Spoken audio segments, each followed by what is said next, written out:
All right, welcome to the Rubin Report. I'm Dave Rubin, and before I do anything else, make sure that you're subscribed to our channel and be sure to click the bell that's right over there somewhere. It's here in this area, I think, so that you actually get notified as long as we're going ahead and doing these videos. We're going to talk about why I just said that in just a sec. Today is our first ever Sunday live stream. You might even call it a Sunday special. But when a Democratic presidential candidate says they're in town and they want to swing by, you make it work. Congressman Tulsi Gabbard, welcome to the Rubin Report. I appreciate it. Thank you for making it work. It's great to be here. Yeah, we've been trying to make this happen for a while. I know you got a crazy day in California, so I'm going to give you like the most focused hour imaginable. You ready to roll? Let's do it. Okay, so we're doing this on YouTube. YouTube is owned by Google. You're suing Google. Yes. What's going on? They've got too much power. They've got too much power. I think the short story is after the first debate, as well as the second debate, but after the first debate, I was the most Googled candidate of the night. This is what we were obviously hoping for as a campaign, had prepared in advance, gotten our Google ads ready and approved, and were ready to rock and roll, when all of a sudden, mysteriously, right at the peak of that time where people were paying attention, our account was suspended. Yeah, so you couldn't roll ads. People weren't seeing the ads that we wanted them to see, was the bottom line. We weren't really given any clear explanations. The answers we got were very different from person to person to person. And then once that peak period passed, our account was magically reinstated. Yeah. And to this day, we still have not gotten any kind of meaningful or even an attempt to provide a satisfactory explanation for it, which just points to the need for change. We filed this lawsuit not just because of what happened there, but because of the kind of power that Google has as this huge tech monopoly to interfere in our public discourse, interfere in what people are seeing when they're going and looking, using their search engine, and really how they can impact our fair elections. Yeah. How do you decide when that moment is that you want government intervention? Because, you know, this is where I lean a little more libertarian. Yeah. And I think people on both sides of this can take totally moral, responsible, well thought out positions. Yeah. But there's like just that spot where it's like, okay, now we have to make a move. Yeah, it's at that point where we are now, I think, as a country, where people, regardless of your political ideologies or how you are using these platforms, are in a position where our freedom of speech is threatened, and you have such a big tech monopoly with the power to provide undue influence, both through their algorithms as well as suppressing people's freedom of speech and their accounts, even as Google has said themselves, when they are in compliance with their terms and use agreements. So even though you're a congresswoman and a Democratic presidential candidate, you've contacted them, and have you just heard nothing back from them? Yeah, I mean, there was I wish I could say that's surprising, but I know you know a little bit about this as well. There was a huge delay, and then when we got responses, again, different response from different people, that obviously our question was, what happened? How do we fix it so we get our account back up? Plain and simple. Yeah. And that simple question wasn't answered. And so really our lawsuit is making that point, that if this can be done to me as a member of Congress running for the highest office in the land, that means it can be done to anyone running for any office anywhere in the country, and can be done to any individual in this country. What do you think they're actually up to? Like, do you think that Google actually has a political ideology, or that they're getting pressure from either other candidates or the DNC, which we know has done some shady stuff, and we're going to talk about the debates in just a sec? Some of these things are listed in our lawsuit, of how in the past you've had Google executives and people who are very high up in their chain of command talking about how they can use Google to impact or influence the election, who they want to win the election. So, you know, again, this goes down to, where do we draw that line? We have antitrust laws in place for a reason, to protect consumers. And that's where I come from, is we need to be able to protect the rights and freedoms of the American people. And when you've got an entity, a private corporation, that becomes so powerful that they have that ability to shift things or influence things in their direction for whatever their interests or goals are, to the detriment of the consumer, I think that's where government should have a role to come in and, again, advocate for the consumer. So there's a pretty obvious through line to Google potentially censoring you or whatever it is that they're doing. And the real disconnect that I see between the conversation online and mainstream, because if you look at the online conversation, I would say you and Andrew Yang are basically sort of the two hot candidates, and the ones more than anything else that libertarians kind of like you and lefties kind of like you, and there's this really interesting mix of things going on. But if you listen to the mainstream, you know, well, now you're not in the latest debate. So what do you account for with that? Is that just purely just tech nonsense? That disconnect is also what we're seeing with people on the ground who are, you know, coming out to campaign events, town hall meetings, who are engaging in our process. We're seeing that same thing that you're talking about online being reflected in real life, where we have a broad spectrum of ideologies of people who are coming to my campaign, who are supporting my candidacy, because we're about unifying the country, because we love our country.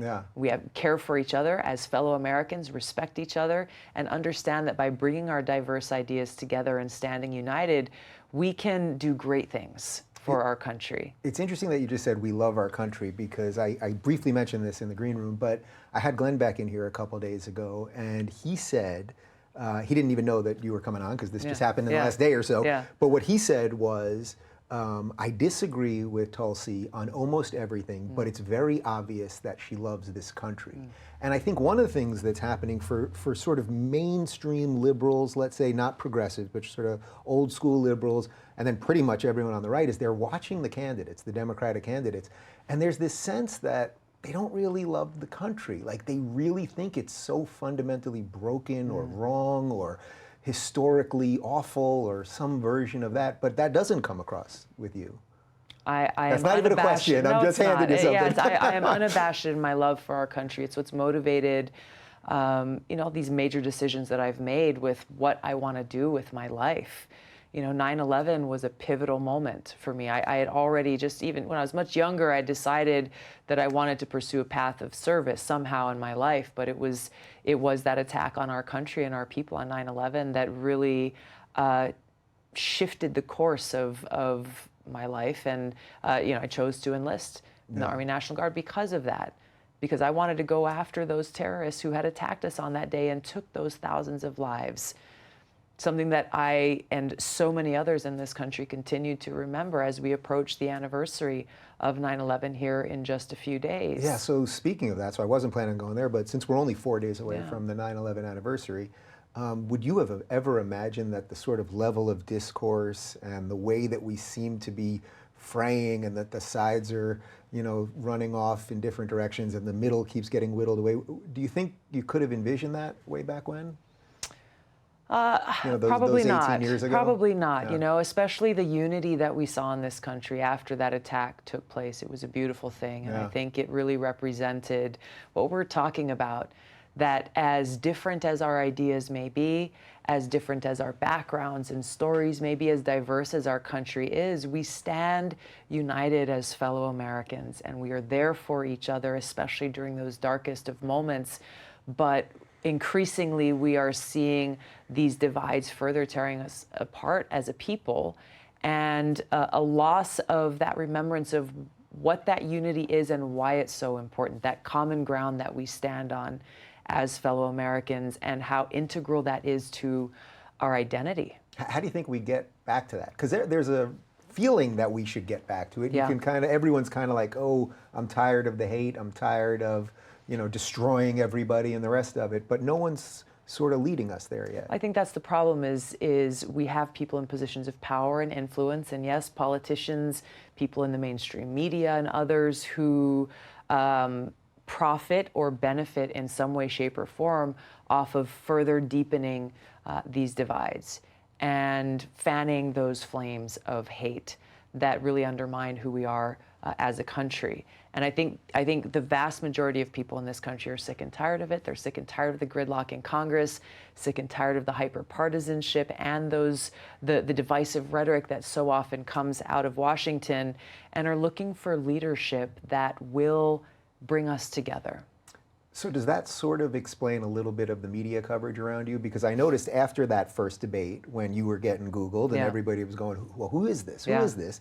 That suddenly some of the mainstream outlets, so like BuzzFeed and HuffPo and the rest of them, they were trying to link you to the alt-right and the trolls, and she's secretly being supported by conservatives and all that. Now, me and the people that are doing the online thing, it's like we see this all the time. If Yeah. you step out of anything that sort of the modern left doesn't want you to do, you're automatically the bad guy. Yeah. But then when I saw it going after you, I was like, see, they just do this to everybody. Yeah, yeah. I mean, it started before that, to be honest. It started the very day that I announced my candidacy for president. Yeah. And it's as if continued being anti-war, throughout. which is your number one piece, as if that is conservative. I mean, Yeah. that's what they're trying to sell now, Yeah. which is A bizarre. reporter asked me this question literally just yesterday after the New Hampshire Democratic Convention.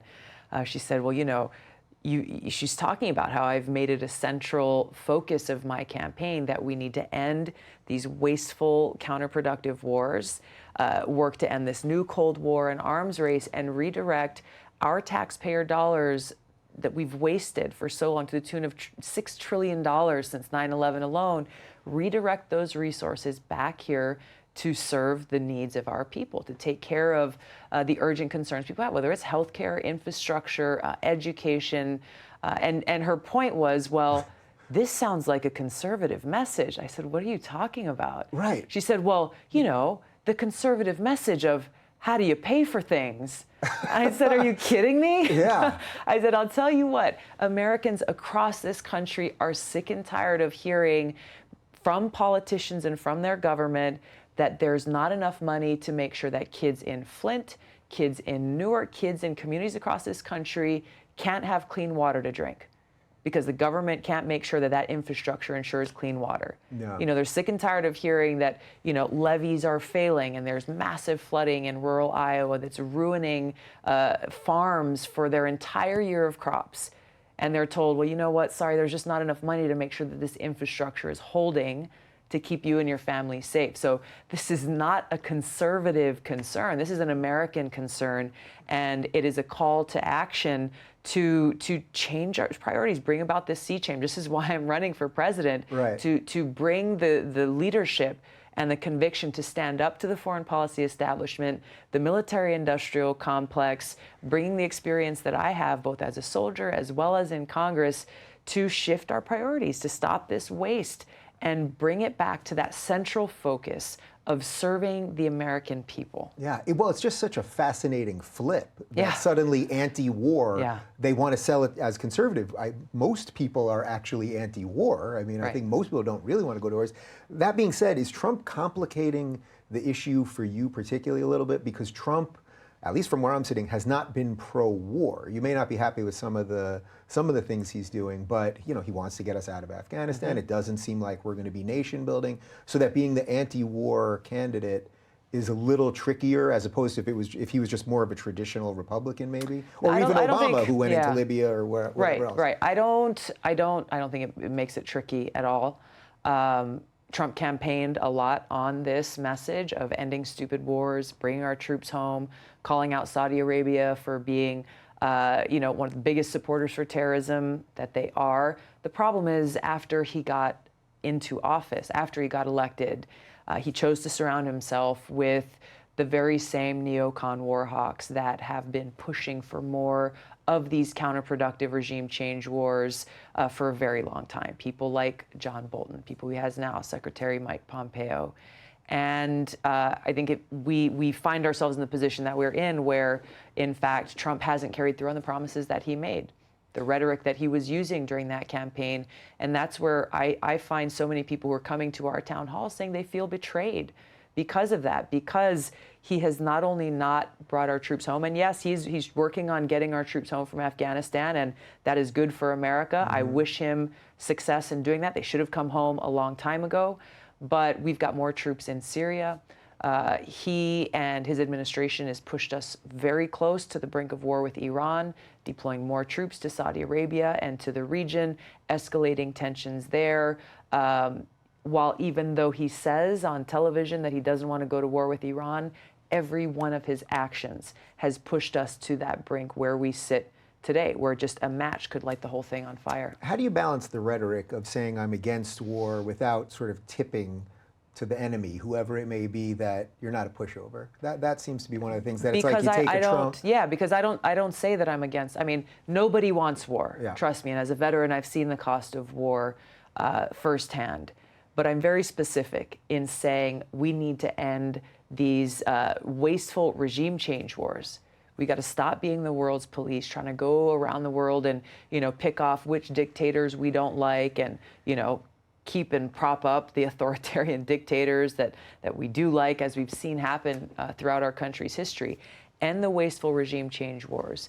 Maintain our national security by having a ready and capable military, and continue to work to defeat those who threaten the United States. Continue to work to defeat terrorist threats like Al-Qaeda and like ISIS, and doing so in a smart and effective way. Yeah. All right. So I want to do a whole bunch on all the issues. We'll just check off a whole bunch. Right. But I got to just go backwards a little bit here. Let's Sure. just talk about what's generally happening with the DNC, because I think there's just a belief out there, whether for Democrats, Republicans, it doesn't matter, that the DNC just strikes people as deeply corrupt. They basically screwed over Bernie last time. There's a feeling now that even with you not being in the debate, that it's just unclear which polls are allowed to be looked at and which aren't, and how they, accumulate all of them and look at the numbers and all that. Do you think the DNC is actively working against you? Do you think it is corrupt? Do you think it is in bed with one of the other candidates or several of the other candidates? What is happening, do you think? What's clear is that this system lacks transparency. The whole process is lacking transparency. And that's the change, and that's the reform that I'm calling for from the DNC in this. Because if they're not transparent with their process, and you pointed out some of the issues that are coming to light here is, these small number of polls are qualifying, these other ones are not. Why is that? Who are they actually talking to? How many people are they talking to? There are credible, accurate polls that they're choosing not to recognize, and questionable polls that they are. So the problem with all of this, and I speak as a strong Democrat, is that it creates a lack of trust in Democratic voters, that the DNC is actually working for their interest in creating a very fair and transparent process. And when you've got a lack of trust, then you've got people who wonder whether or not they should even be involved at all, whether or not they should show up to the caucuses and the primaries if the fix is already in. Yeah, and that is sort of how it feels. I mean, even this whole thing with superdelegates that ultimately could, override what the people voted for and the rest of it. And I don't know. I know that there was a lot of turnover from 4 years ago, but I don't know that they've done the internal checks. Yeah, there were a lot of people who were frustrated with what happened in 2016 who ran for, those delegate positions to sit on the Rules Committee to try to bring about some of these changes. I've been calling for an end to superdelegates for a while now, calling for open primaries, make it so that our system and our primaries are open, transparent, and actually representative of the votes that people are casting. We're not anywhere close to where we need to be. They got rid of superdelegates just in the first ballot at the convention. But if there is a challenged ballot, as given a crowded primary, there may likely be, then in the second and any ongoing ballots, superdelegates will come into play. So right. So ultimately, the superdelegates still could override the will of the people. Yeah, which is the whole problem with that whole superdelegate system. What do you make just more broadly about just the general process? Like when you're on stage and you had that moment that really caught fire when you were really taking Kamala Harris to task on some of the decisions she made related to criminal justice reform, and like that caught fire, and then it's like that you have to just sort of do that. But that's the whole problem that I think with these debates is it's all about the media, their ratings, and ultimately profits. Media is money. Is that just us, though? Like, I complain about the media all the time, too. No. But you don't think it's just that all of us sort of, like, when I saw that moment, I was like, that's it. That's the moment of the debate, It's the soundbite, right? Yeah. But when you have the candidates who are on the stage and you're given anywhere from 30 to 60 seconds to make your case to the American people about any one of a number of really important issues that we're facing, are voters really walking away with a good sense of a depth of understanding on an issue, the clear contrast between the positions that we hold. There are maybe, let's say, top 10 things you would do to reform immigration, for example. You don't get to make those points and make those differences when you've got these quick little sound bites, and the only thing making news at the end of it, the only thing people are promoting or remembering are those flash points, are those sound bites that the media promotes. And no, I don't think it's just us, because I've been hearing from folks who were seeing out in the Labor Day parades, and people were saying, gosh, you did great at the debate, but I really want to hear more, really have an in-depth conversation with candidates, allow us to be able to make our case, to share our experience, the positions we hold, the vision that we have for this country in a meaningful way. And voters aren't getting that.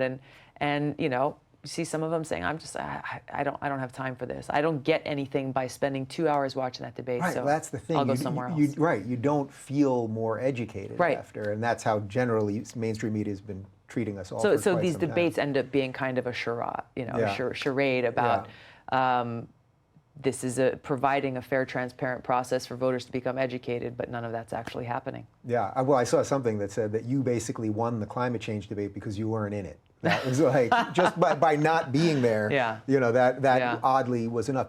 Do you think you'll be able to get back in? I mean, do you think you're going to be able to make enough noise? I honestly don't know. I don't know. We'll see. Because it's not about, are we going to be able to get to where we need to in the polls? There are 27 polls that are out, credible polls that show that I've met the standards set by the DNC, but they've just chosen not to recognize most of them. Yeah. What do you make of the general state of where the Democrats are right now, where it seems to me that that Biden doesn't really want to run? That's just my feeling, is that he didn't run when he, after Obama left, and that they sort of brought him in because I think whoever the powers that be are, they kind of think, well, the progressives are really taking over, and if there's any last chance for a more centrist Democratic Party, we've got to throw it to this guy. Do you see that split in the party, that there's sort of like this ever-diminishing, more old-school Democrat or liberal versus the Democratic Socialists or something like that? No, I wouldn't say that as it relates to Biden. I don't doubt that he wants to do this. It's something that he's done 3 times before. I don't know if this is his third or fourth time running. This is at least his third time for sure. So I don't doubt his intentions. I think there's a bigger question here about all of the different factions that exist within the Democratic Party. And I think that a lot of the inward-facing attacks from one section to the other that we're seeing is not only, it's not good for the Democratic Party, it's not good for the country. All of these different labels and boxes, whether they are within the Democratic Party or outside of it, further divide us. Yeah. They further tell us, and this is one of the challenges that people in Washington have had with me from the very beginning, is I don't fit cleanly in any one of those categories or those labels, and they're scratching their head like, well, we can't figure her out. Right. Which is incredible, because that's how most it's of very us are. simple. It's how most of us are. We look at things, look at issues like, does this make sense or does it not make sense? But for me, it's I'm motivated not by an interest to serve my party or to get somewhere politically, but I really actually want to serve my country. I really want to serve the people of this country. I'm going to do my best to do that, and that's the lens through which I view these different issues. Does this action or policy, in my view, best help people? Does it best help solve a problem? Or is it something that's going to be harmful or cause further stress or struggle or pain and suffering? I'm trying to remember, in that first debate, did you speak Spanish? I did not. You did not? No. So that to me was sort of like the perfect example of, I think you know this about me, identity politics to me, I truly believe that it is the most dangerous force in American politics today, because it is what will turn us, it's the reverse of what the American dream was founded on, that we would look at each other by skin color and gender and sexuality and all of those things. I agree with that. And watching the other candidates do it, and if you had done it too, I would still be saying the same thing. It struck me as the worst sort of pandering of like, do these people not speak English? And if they don't speak English, perhaps we should speak English so that they learn English, so they can be more assimilated and integrated, and all of those things. And yet identity politics seems to have completely taken over on the Yeah, left. there was a woman, we did a 4th of July parade, a bunch of them actually in New Hampshire. It was right after that first set of debates, and it made an impact on me. There was a woman who was sitting with her family and friends at the end of one of the parades, so we stopped and we said hi, and she was from Central America, and she made it a point to pull me aside, and she put her hands on my arm. She was very serious, and she said, whatever you do in a future debate, don't speak Spanish. She found that to be so patronizing, and blatantly so. And I think that the identity politics that are being used, again, to further divide us, to further drive separations between us, and purely for selfish political gain, is a real danger. I agree with you. It undermines that unity that we have. That doesn't come with groupthink or saying, well, hey, we're all exactly the same, we think the same way. Not at all. Yeah. It's that unity that we have in recognizing our diversity and our strength in who we are as Americans, and the principles and freedoms that make up the bedrock of our country. So it's interesting that that's how you ended that, because when I was tweeting out that you were coming on, I retweeted one of your last tweets, which was like a 30-second clip where you talked about freedom and liberty and things like that. I love all those words, but those words now have been really associated with the right and not with Democrats. Do you find it odd that, I mean, right in there's a giant American flag in my control room and all of those things, and I've got the Constitution and the Declaration of Independence in there. Like, do you find it odd that it seems that the Democrats aren't embracing those things? There's a weird running from them. I'm disheartened by it because of all of those who have sacrificed for our freedoms. Just yesterday morning, I went back and read Abraham Lincoln's Gettysburg Address again. That short, I think it was less than 2 minutes, where he very powerfully laid out how best we can honor those who gave their lives on that battlefield to birth a new nation based on those principles of freedom and liberty and equality, and that we have a government that is truly of, by, and for the people. And that's where, as some folks in the media and others are saying, oh, well, Tulsi, you didn't make it the debate, obviously you're going to drop out of the race. I'm not quitting. I'm not dropping out of this race, because it is that same inspiration that Abraham Lincoln spoke of how we best honor those who sacrificed all. My brothers and sisters in uniform who didn't come home with us from Iraq. That inspires me and motivates me to continue forward in this campaign, because when it comes right down to it, it is the people in this country who have the power to decide the election and who have the power to make the kind of change I believe we need to see. All right, so on the libertarian side, they love you on the war stuff, right? One of the things I was getting a lot of tweets today, well, you got to ask her about guns. You got to ask her about guns, because the general feeling, they want their guns, basically. So can you just sort of lay out your position? Yeah, I think that I stand up for Second Amendment rights.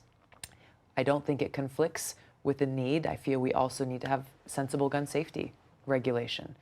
I think that the fact that we have not seen any kind of legislation pass for a very long time is because on one side you have people who say there should be absolutely no regulation whatsoever on guns and who can own them.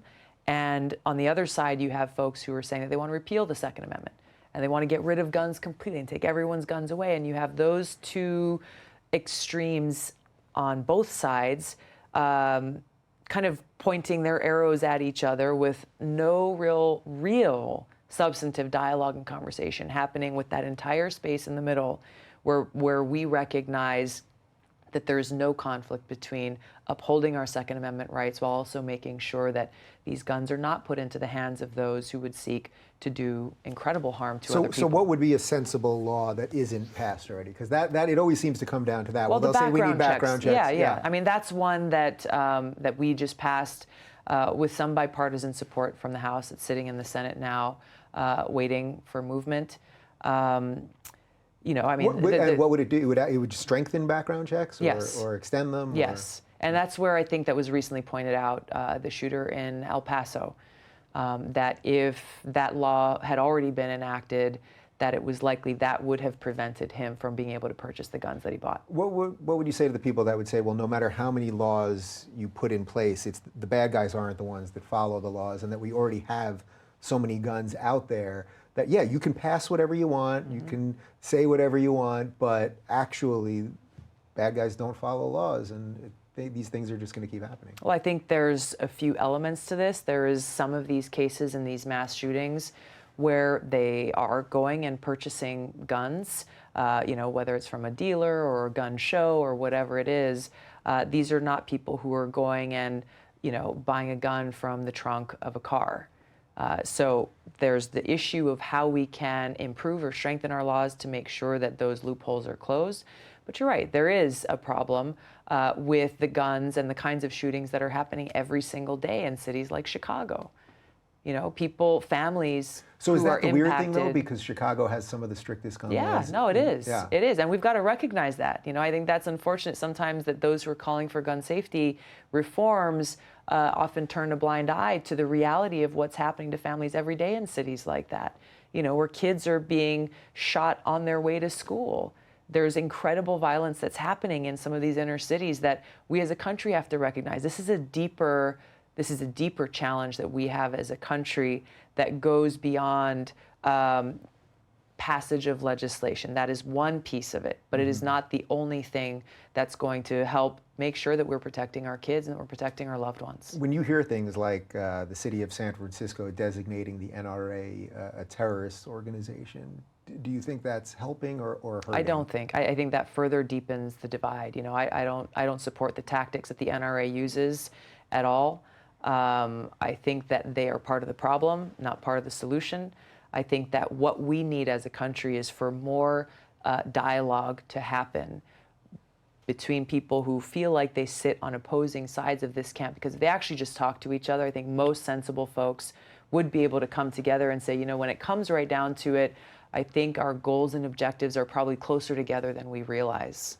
What's your general philosophy on sort of usage of power? Because one of the things I keep seeing, and this has now gone on for years, but every president uses more and more executive actions, it's a huge and then what issue. happens is the next president just reverses them with the same pen. Yeah. Kamala Harris, every day she's tweeting another thing about my first, they always do everything on the first day of office, which nobody does, but first day of office, I'm going to do this, I'm going to do that, I'm going to take the guns away, all these things. And it's like, even if you want to take all the guns away, you shouldn't want it to be done by the president just signing a piece of paper. I agree completely. What's your general philosophy on how much authority the president should have and how you would govern? Yeah, as the president? Constitution provides some very clear limitations on what the responsibility and role of the executive branch is and what the responsibility and role in Congress has. So you look at that as the framework to be able to make those decisions. But you also look at this. Do you think in a weird way people don't care? Sorry to interrupt, but do you think in a weird way people have sort of made the presidency into such a king-like, celebrity-like role that they actually, in a weird way, they almost want the president to be able to do everything, or they don't even realize that it's just a third of the government. Right, until they want the president to be able to do everything until the presidency falls into the hands of somebody you disagree with. And you're like, hold on a second, what are you doing? You're abusing your power. And that's the hypocrisy that we're seeing right now with some of my fellow Democrats who are running for president. They're criticizing Trump for how he has abused his executive power and his executive authority. And in my view, in many of those cases, how it's turned out badly and hurting people, but then going in and saying, well, you know what, if I were president, I would do X, Y, and Z because, in my opinion, this is what's going to be good for people. You can't have it both ways. It's important at a practical level as well, because you see how Trump has gone in and much of his executive authority or the things that he's been pushing has been to try to undo things that President Obama has done. Now, agree or disagree, wherever you fall on both sides of that, that creates a problem for the American people. It creates a problem for our economy and business. It creates a problem when you have this uncertainty. It creates a problem with our foreign policy, where things can go quickly shifting one way or the other, where it ends up doing a disservice to the people. It's necessary to be able to respect the responsibilities that both branches of the government have, all three branches of the government has, and to be able to work in a bipartisan way to pass legislation that will be lasting, rather than something that will quickly be overturned or repealed as soon as the hands of political power shift one way or the other. Would you try to kick more power back to the states? Because I think that's one of the things that's been lost. We Yeah. literally don't talk about it anymore. Yeah. I mean, we just talk about the president coming in and this is what I'm going to do, and Yeah. every state will have Medicare, or every state will have this gun law, Yeah. or anything else. I think it's an important part of this is what we're talking about, the constitutional authorities, and making sure that at the federal government is providing those services that the federal government is responsible for, but also looking at what are the states best equipped to do in serving their people. Funding for education, I use that as an example. Right now in New Hampshire, as I just left there, I talked to a bunch of teachers who were teaching special education, and their education is funded purely through real property tax. Now, in the wealthier communities, that's not a problem, and they have a plethora of funding to be able to provide the service they need to our kids. But in the more rural communities, there are more people living in poverty, and they end up paying much higher real property tax just to be able to cover the basic needs for the kids in their schools. To me, that's a big problem. Because our kids, ultimately, they're not getting the resources that we need. So that's a role that I think the federal government can come in and play in making sure that our kids are getting their resources. So you wouldn't want the federal government to run education in every state per se, but just kind of fill the gaps. Right. Where in cases like that, it's not quite working. Right, because every state's different. In Hawaii, for example, providing education to kids about Native Hawaiian culture is something that's really important to us. That's something that's important to our state, but not going to be important here in California. They may have something else that they would like to do for kids in their state. So that it's always a balance. I think it's important to have this debate and this conversation about the role of the federal government and the state government. That again, we see overreach happening too often. With that in mind, are you worried that we just never talk about cutting spending anymore? Or Yeah. neither side, well, the Republicans talk about it, never do it. Yeah. The Democrats never even talk about it Yeah. anymore. How would you deal with that? Yeah. Well, I mean, Because I don't something I'm believe it's a already doing. tax issue. I mean, I believe it's a spending issue. Really. Yeah, I agree. I mean, this is why ending the wasteful war spending has been such a central focus of my campaign, because unless we do that, unless we deal with the cost of war, then we're not going to have the resources that we need to deal with all of these other things. It's not a situation of where you think there's an endless amount of money and we can sit here, we can do anything, we can do everything. There are limitations. People in this country work very hard and they pay their taxes with the hope, diminishing hope these days, but with the hope that those tax dollars will be used to serve them in the way that they're intended. What we see for so long now is just the opposite. You see a lot of waste and you see a lot of poor decisions being made about how those dollars are not going to serve the needs of our people. So one of the ones that I thought would be interesting for us to talk about is abortion, because I think you and I actually are evolving in different ways, oddly, because you used to be pro-life and now you're pro-choice. I've been pro-choice my whole life. I still am, but I always say I'm begrudgingly pro-choice. And part of it is because it seems to me that the Democrats are going so crazy with pushing how much later the abortion can be. Quite literally now we have the phrase post-birth abortions, and now you only have to talk to one doctor, and often they won't even admit that a week before a 9-month pregnancy is coming to term that's still not a human. I mean, some really, really radical stuff that is really making me challenge my own beliefs. But since you went the other way on this, how did you evolve on this? Really just in understanding the role of government. And I take a more libertarian position on this issue, that government really shouldn't be in that place of dictating to a woman the choice that she should make. I think that there should be some restrictions, though. For me personally, I would not make that choice for myself, but I don't believe that I should be telling anybody else the kinds of decisions that they should make for themselves or for their family. And therefore, a woman should have the right to choose. And I will stand up and fight to protect her right to do so. Do you have a cutoff point for that? I think the third trimester, unless a woman's life or severe health consequences is at risk, then there shouldn't be an abortion in the third trimester. Does that seem to be the issue more than anything else, that the two sides just cannot get close on? Like, to me, it seems because it's dealing with the most existential questions that there are. I mean, the very nature of life. And then it starts getting into, obviously, religion versus secularism and a whole bunch of other things. It seems to me the one where I always say it's like, just because you think one way, it doesn't automatically mean everyone else is evil on the other side, and you can flip that. And yet we really have a hard time doing this one with abortion. I think that right there is the necessary kind of conversation to have, because it is the assumption, right, that if you're not on my side on this, then you are evil. Right, that You're somehow an evil Republicans person. hate women and Democrats hate babies. And Right, it's like, come on. exactly. When that's really not the case. You know, I disagree with Hillary Clinton on a ton of things, but when she came out and she said abortion should be safe, legal, and rare, that's something that I agree with. The deeper questions, the philosophical questions that you're talking about, I think are discussions that we need to have, but ultimately, in my view, the government should not be the one dictating which side of this, whether you're saying that you're taking away a woman's right to choose, or you are mandating that they take another, that they actually have an abortion. I don't think that that's a role government should play. And so what would you say to the people that would say, well, wait a minute, the government's supposed to protect life, liberty, and the pursuit of happiness. What about the life of the fetus? Yeah, you're just having that supersede. You're having the woman's rights just supersede. A woman is the one who's got to live with whatever decision that she makes. And that's where I draw the line and say that the government should not be in the position of telling that woman what choice she must make. Yeah. Where are you on reparations?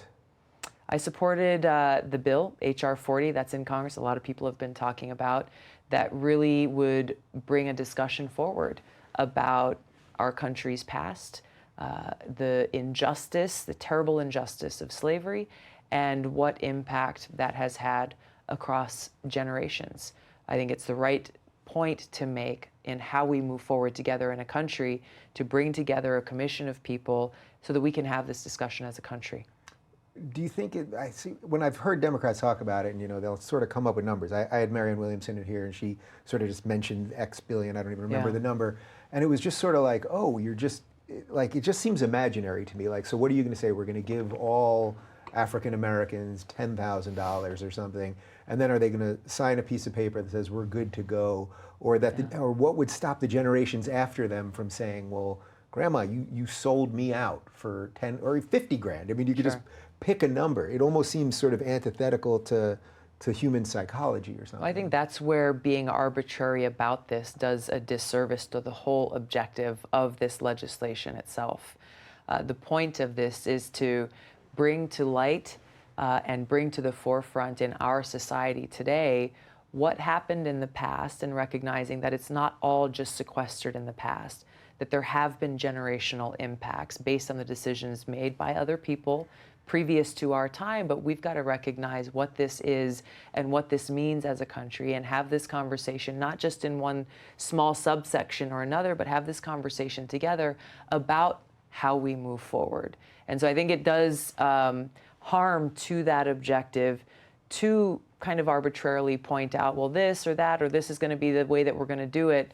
I think that in the meantime, we continue to work towards bettering the quality of life of all Americans, recognizing there are people who are really, really struggling and suffering in this country, and not sitting around and waiting for that commission to be able to tell us exactly how to do that and for whom. Yeah, so we talked a little bit about spending, but on the tax side, what's your general philosophy on taxes? How do you decide who you're going to tax, how much you're going to tax them, who you're going to give it to, et cetera, et cetera? I mean, it's got to be fair.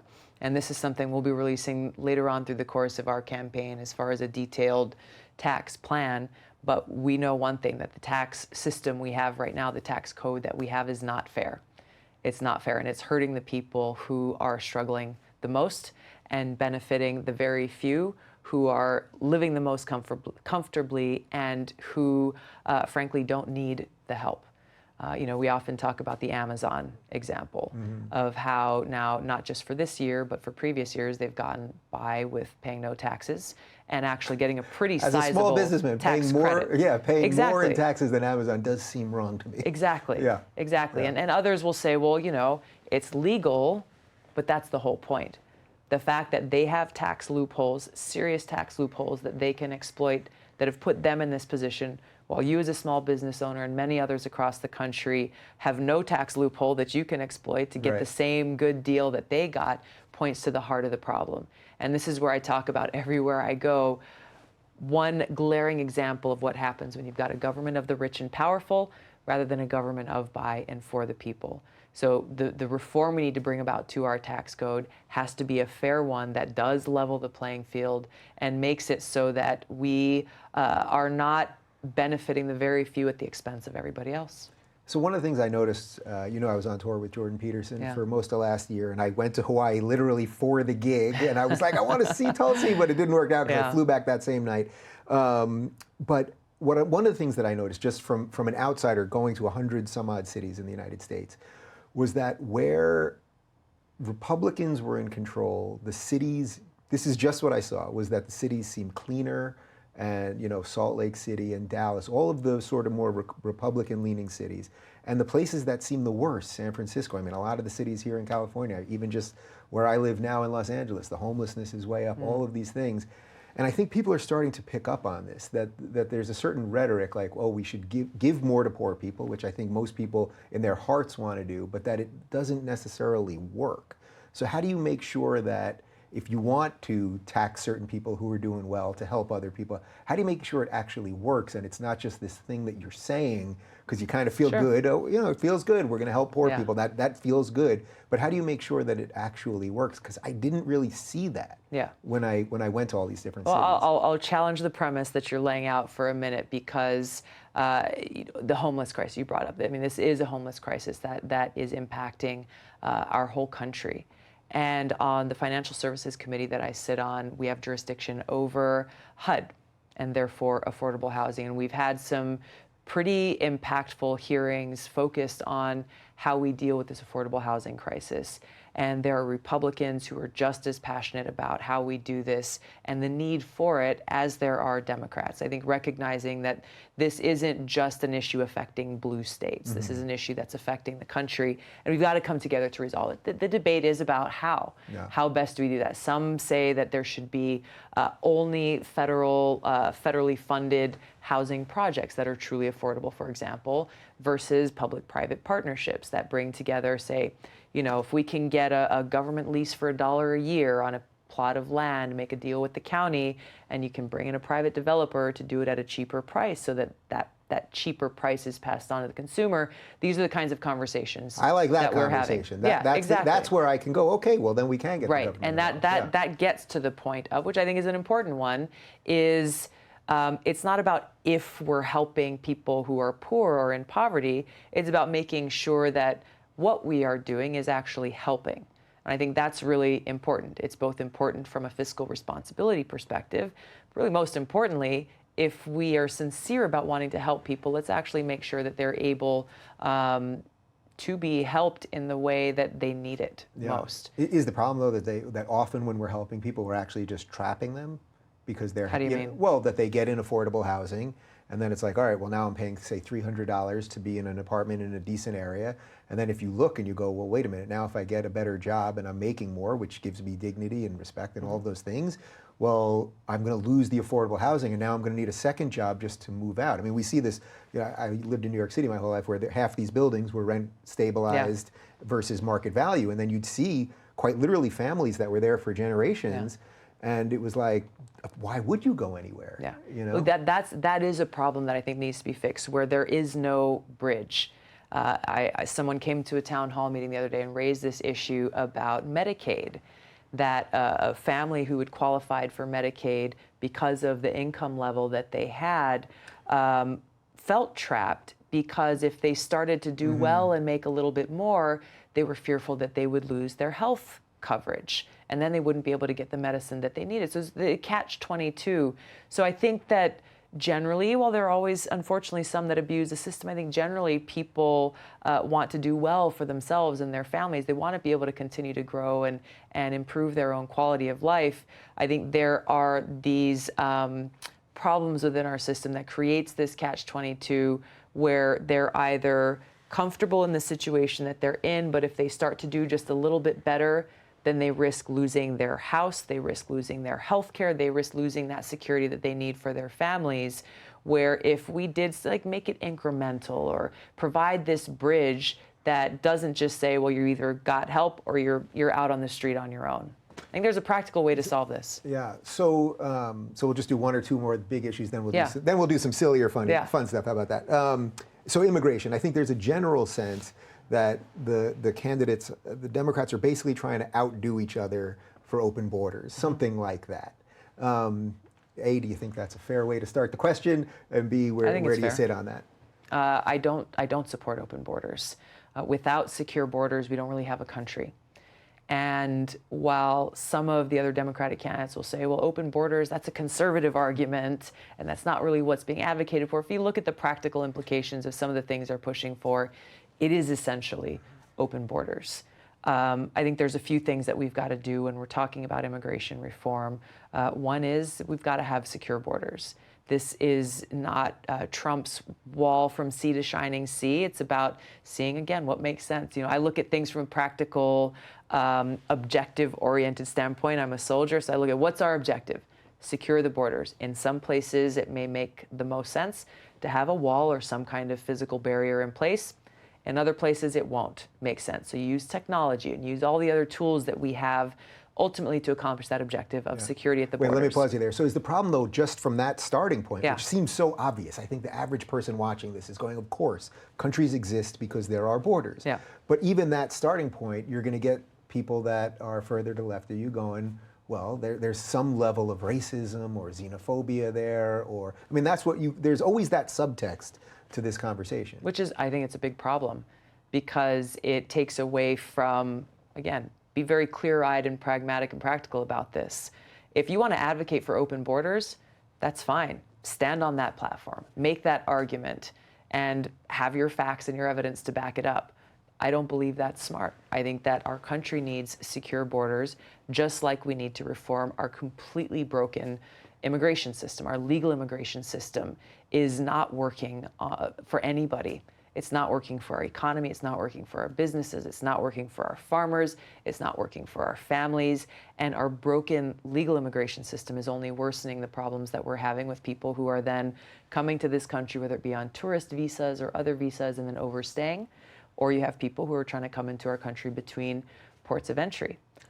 For those who are seeking asylum in our country, we're seeing so much of what's happening at the border because of a severe lack of resources going towards those judges and administrators who are there to adjudicate and take these cases and make their assessments and make those decisions. So I think broadly, those are the three things that right away we need to work towards doing. And I think if we did so, if you take away all the political noise and the rhetoric and the flame throwing, I think we'd actually be able to get legislation passed. We'd actually be able to solve some of these problems. Is this one of those weird ones where it's sort of what you said before about how when you're in power, you act one way, and when you're not in power, you act another way? Like almost putting aside the strange way that Trump speaks, the things that he says about the border, actually you can find videos of Obama and Hillary Clinton and Chuck Schumer saying almost the exact same thing. And then everyone just takes the opposite position because now they're the ones in opposition. I think this is the epitome of the hyperpartisanship and why there's gridlock in Washington.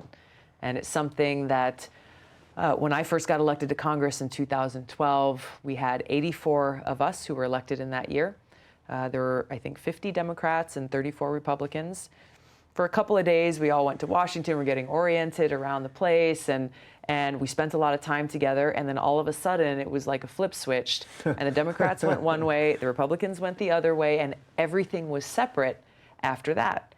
And we were told some of the same things, which was, all right, look, you're gonna, here's the Democratic agenda. You know, you're not going to work with Republicans, and especially these ones who are in these districts that we want to beat because you might make them look good, and so on and so on. We don't want that to happen. And my Republican friends tell me they were told basically the same thing, pointing to, hey, two things, regardless of whether the substance of a bill is good, if it's got the other guy's letter next to the bill or next to the name, you shouldn't vote for it. But if we reintroduce the same idea or the same bill and it's our guy or our gal, then by all means, go and champion that forward. And I think this is exactly the problem. And this is, I mean, I'm frustrated with this. This is what the American people are so frustrated with, is they're like screaming and yelling from the sidelines saying, hey, what about us?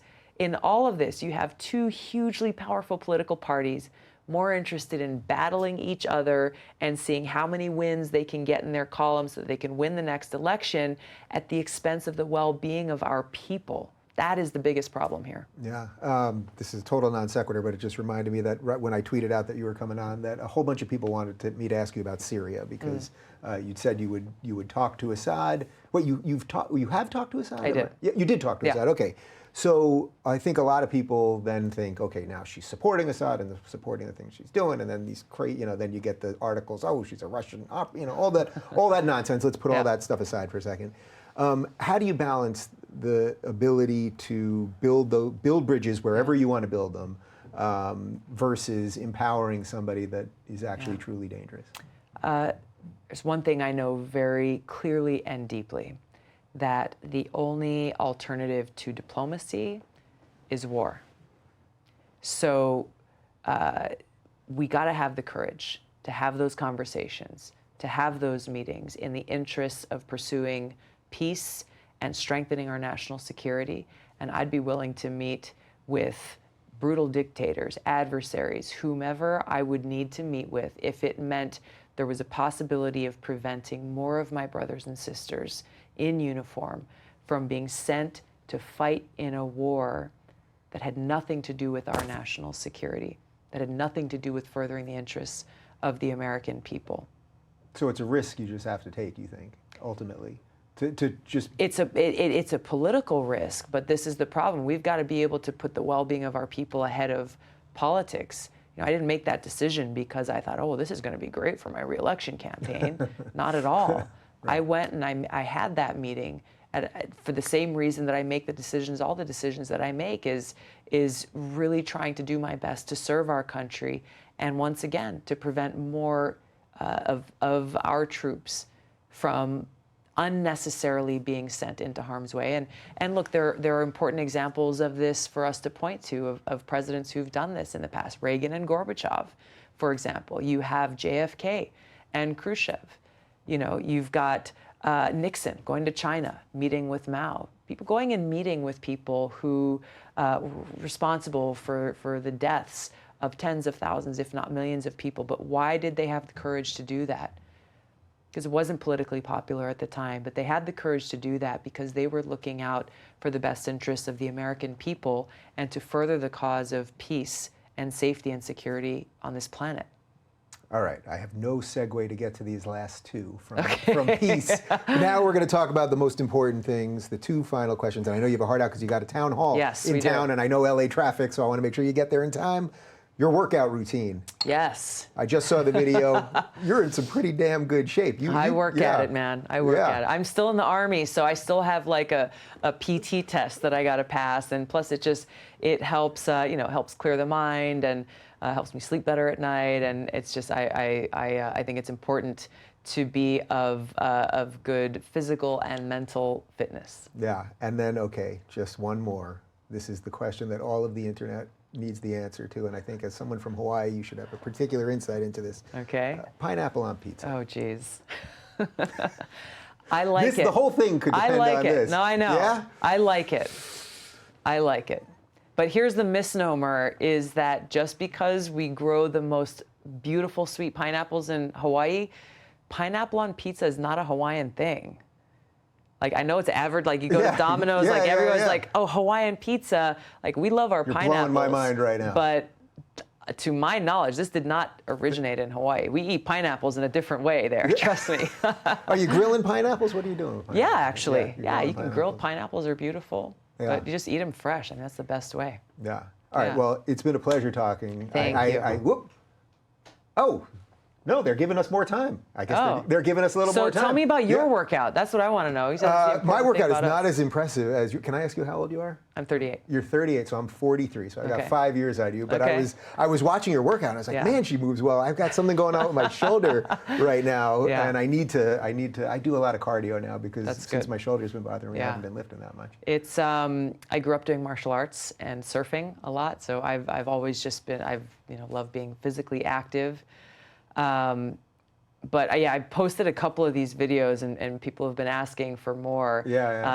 Posting comments like, "Oh my God, I just ate 3 donuts. Now I think I better get off my butt and go to the gym." But just I think it is as again, we talk about healthcare, and we should be pushing like preventive health measures that we can take just so we can be healthier people. Is that the fun part of this? Like, there's such craziness, and you're fighting your own party in a certain way to get back into the debates and the rest of it. But the fun part, that you're posting videos working out, and like that's what catches on with people, Yeah, I don't know. There's a lot that's fun, actually, that I really appreciate about going on this campaign and being able to travel to different parts of the country, seeing and learning about, we were at this sweet corn fair and festival in Adel, Iowa. And it's such a cool thing because we walked in this parade, and this farmer there in Adel, he grows an entire acre of corn every year so that he can give it away for free at the Adel Sweet Corn Festival. And he built this massive corn steamer and this whole contraption himself so that he could steam, thousands and thousands of ears of corn. It's a huge deal in that community, and it's so much fun to be able to go and to hang out with them, to eat their sweet corn with them, and just to be reminded again of, like, we live in a really great country with amazing people who have so much love for each other and for our country, and that's where I remain inspired about the bright future that we have before us. That's why people do have to get out and travel more, because I think one of the reasons that I'm hopeful, despite the amount of time I spend in the online world where it's just a constant battle, is that when I'm traveling and wherever I go, it's like everyone that I meet is friendly, is nice. Have you even had any really negative experiences on the campaign trail? Not super negative. I mean, again, there's a lot of like toxic poison that comes out online. But probably the worst thing I've gotten is walking down a parade route for the 4th of July, and the guy with the MAGA hat on giving me a thumbs down as I'm walking by. Like, nah.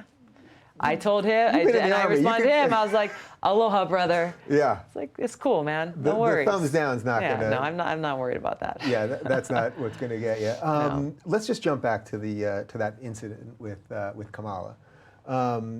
Were you setting up for that? No.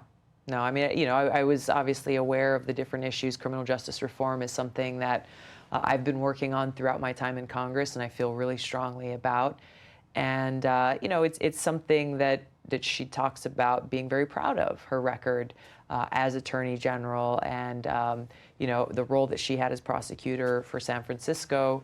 And I felt it was important that she speak about how she is proud of the record that has really inflicted such harm on people and actually undermined the kinds of changes that we need to see in our criminal justice system. Because it speaks to the whole underpinning of her campaign.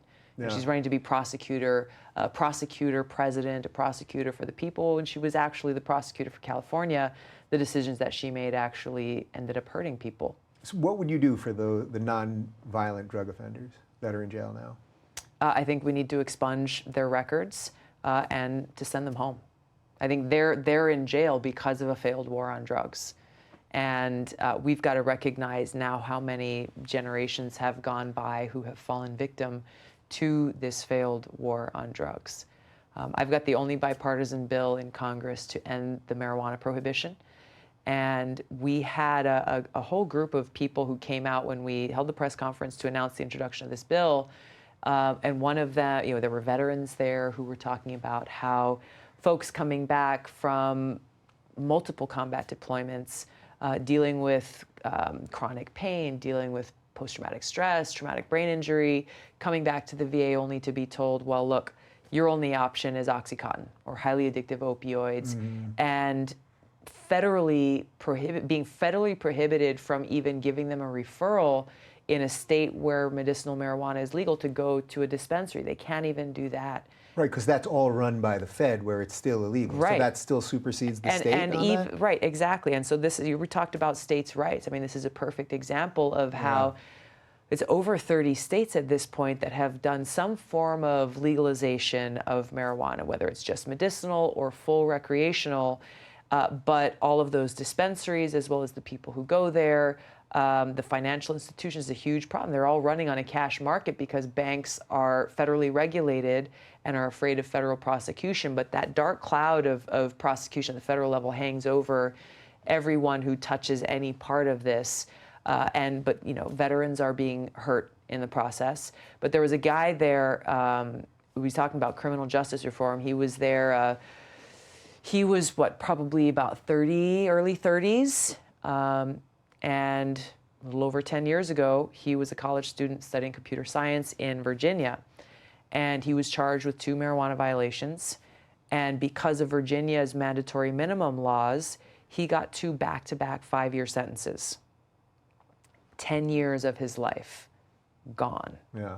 And he was not, he took full responsibility for his actions. Wasn't trying to point fingers at anybody else, but he was there just to share his story because there are so many people with similar stories that just show how terrible our broken laws are and how this is a very sensible change that we can and should make very quickly that will immediately have a huge impact on people's lives. Can you just talk a little bit more about generally how your service has affected your decision-making abilities and sort of what it was like, what you were maybe like beforehand and how that actually changed you? Like growing up in Hawaii, I'm so grateful to have had that experience and that upbringing, to be able to cruise around and go surfing and to grow up in such a beautiful place. My passion as a kid and growing up was really about protecting our environment. Protecting water and air and just this special place that we call home. 9/11, like for all of us, it just changed everything.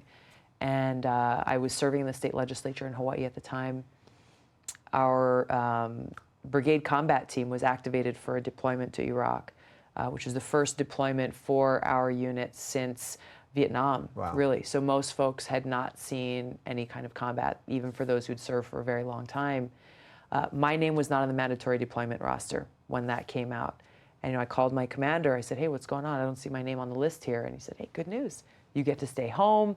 You get to stay in the state house. You can be here when we all come home. And I knew that there was no way that I could stay back. I had a nice little office and a nice little life and all this stuff. And I just knew there was no way I could wave goodbye to them, my brothers and sisters from my unit, not knowing if they would all come home. So I stepped down from my re-election campaign at the time, volunteered to deploy, got trained in a job that they needed in the field medical unit, and embarked on that deployment. It was 18 months long, about 12 of which we spent in Iraq. It was an experience that changed my life completely. Where every single day I was confronted with the terribly high human cost of war. I'll never forget the first soldier from our unit who was killed in action, and the small gathering that we had there in the desert to pay tribute to his life. And never forget those who didn't come home with us. And coming back from both of those deployments really fueled me with a couple of things. I knew that I couldn't go back to the life that I had left behind, that I knew so much more, that I understood so much more, both about the cost of war, about the detrimental and devastating cost of our failed foreign policy of these regime change wars. Yes, on our troops, yes, on our taxpayers with the money, that's the trillions that's been wasted, but also on the people in the countries where we wage these wars. The lives that have been destroyed and taken, entire communities gone, completely destroyed, and came back wanting to be in a position where I could make decisions to stop this trend that we've seen for too long, to make sure that we don't continue these wasteful wars that don't serve the interests of our country. And that gets to what we started out talking about the role that Congress has to play. Mm-hmm. Congress, by the Constitution, is the body that declares war. As you know very well, that hasn't happened since World War II. Yeah. And instead, you see this power grab from the executive branch, but you also on see both sides. Yeah. And you also see members of Congress who lack the political courage and will to do their job because they don't want to be blamed or criticized one way or the other for making this most important decision. I introduced legislation called the No More Presidential Wars Act that would do exactly what it says. Make sure that the responsibilities of the executive maintain and the responsibilities that Congress has to declare war are actually upheld. What do you actually consider yourself politically? Like, I know the labels are all changing and everyone's kind of all over the place right now, and maybe it doesn't matter that much. Yeah. But it's like after an hour with you, like, you have a little bit of everything, which I do think is where most people are at. Yeah. But do you think there is some label or some term that kind of captures what you are? I haven't found it if there is one, you know. I mean, Democrat, independent, conservative, libertarian. I mean, I don't know. Just mash them all up together. Mash them all up together. Yeah. But I think it points to where I hope we go as a country, where you have people who are less defined by the labels or the affiliations that they have and are more focused on how much we have in common and the things that we really do share, and not see these descriptions as ways to divide us, but ways that we can bring our unique ideas together to serve our country. All right, well, now I'm really going to let you go because they're telling me that you got to go. But for the people that want to see you get back into the next debate, what can they do? Well, I hope that people come and support our campaign, because debate or no debate, we are pushing forward and pushing forward strong in moving our grassroots people-powered campaign all the way to the convention. So we're going to continue spending a lot of time on the road and just reaching out to people through every platform possible, coming and doing interviews like this, social media, digital ads. We're putting up yard signs, making phone calls. So if folks want to come and help us, you can make a contribution or volunteer your time. Tulsi2020.com. By the way, I got to give you credit because, as you probably saw, you know, we were going to have Buttigieg on, and then HuffPo went after him and a bunch of others. I didn't see that. So a bunch of them went after him, saying that he shouldn't sit down with me, and then he canceled on me. But you know, I was thinking that maybe a good play for you in the midst of this debate nonsense could be that as they sort of shed the other people they don't want, or as the polls kind of change and Yang maybe disappears or some of these other guys, you guys should just be doing these things on YouTube at the exact same time as they're doing it on network television, and then let's really see where the chips fall, you know, because something's shifting here. Something really is something shifting. is. There's a lot of energy and things are moving. Yeah. It's been a pleasure. I thank you for coming in, and good luck at the town hall tonight. Yeah, we'll have fun. Where do you go after you leave California? Back to D.C. early tomorrow morning. Wait, you're going to do work in D.C.? Yeah. There's something to do in D.C.? There are some things to do. There's some things to do in D.C. All right. You can follow Tulsi at Tulsi2020.com.